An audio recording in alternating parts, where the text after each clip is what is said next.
गेल्या आठवड्याभरापासून बॉक्स ऑफिसवर दाखल झालेला धुरंधर चित्रपट जोरदार कमाई करताना दिसतोय.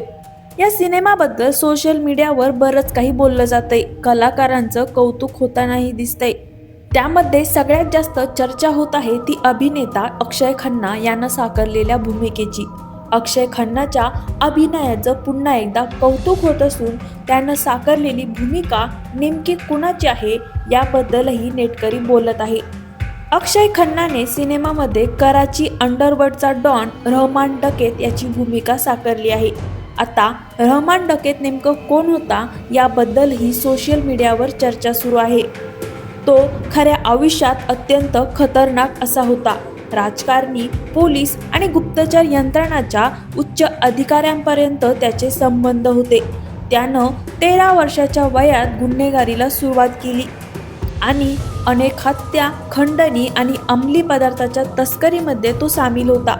अखेरीस 9 ऑगस्ट 2009 रोजी एका पोलीस चकमकीत तो मारला गेला. तर रहमान डकेत याची इनसाइड स्टोरी काय आहे हे जाणून घेऊया या व्हिडिओमध्ये. नमस्कार, मी आरती आणि तुम्ही बघताय विषय चौकातला. रहमान डकेत, ज्याला सरदार अब्दुल रहमान बलोच म्हणूनही ओळखलं जायचं, त्याचा जन्म 1976 मध्ये दाद मोहम्मद उर्फ दादल यांच्या घरी झाला.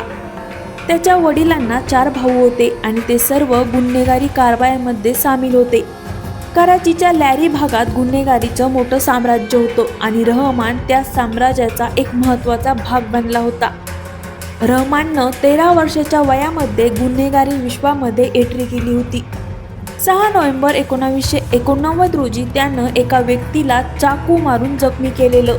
1992 मध्ये अंमली पदार्थाच्या व्यवसायातून झालेल्या भांडणात त्यानं नदीम अमीन आणि नन्नू यांची गोळ्या घालून हत्या केलेली.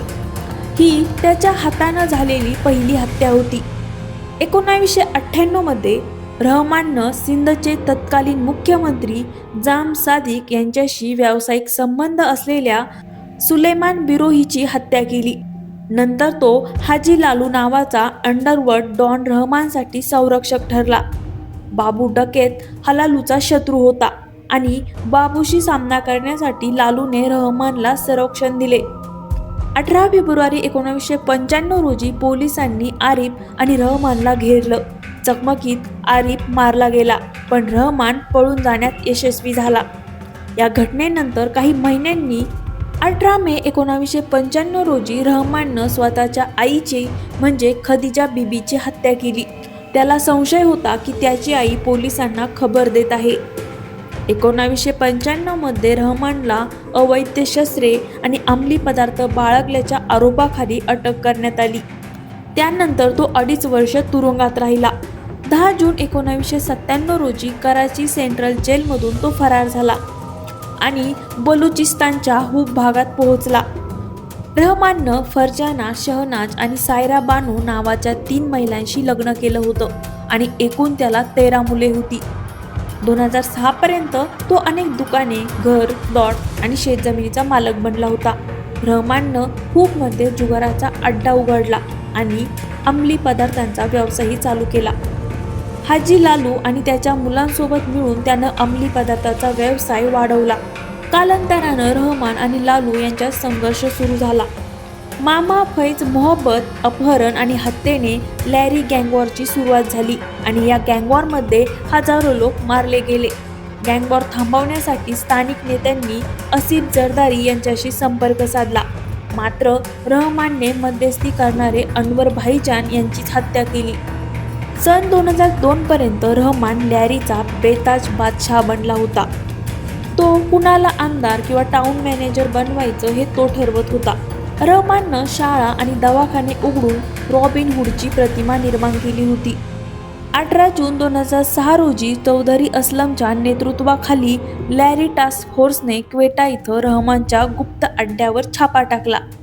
पकडलं जाण्यापूर्वी छतावरून उडी मारताना रहमानचा पाय मोडला. सन 2008 मध्ये पीपल्स पार्टीची सरकार आल्यानंतर रहमान आणि पीपल्स पार्टीमध्ये संघर्ष वाढला.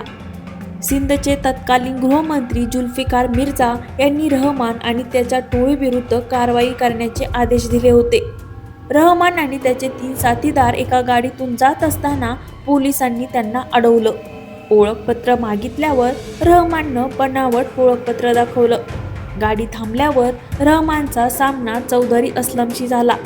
संभाव्य चकमकीची परिस्थिती पाहून रहमाननं लाच देण्याचा प्रयत्न केला, पण अस्लमनं नकार दिला. 10 ऑगस्ट 2009 रोजी कराची पोलिसांनी जाहीर केले की रहमान डकेत आणि त्याचे 3 साथीदार पोलिसांशी झालेल्या चकमकीत मारले गेले आहेत. तर रहमान डकेतच्या या सगळ्या स्टोरीबद्दल तुमचं काय मत आहे हे कमेंटमध्ये नक्की कळवा आणि आपल्या विषय चौकातला या यूट्यूब चॅनलला नक्की सबस्क्राईब करा.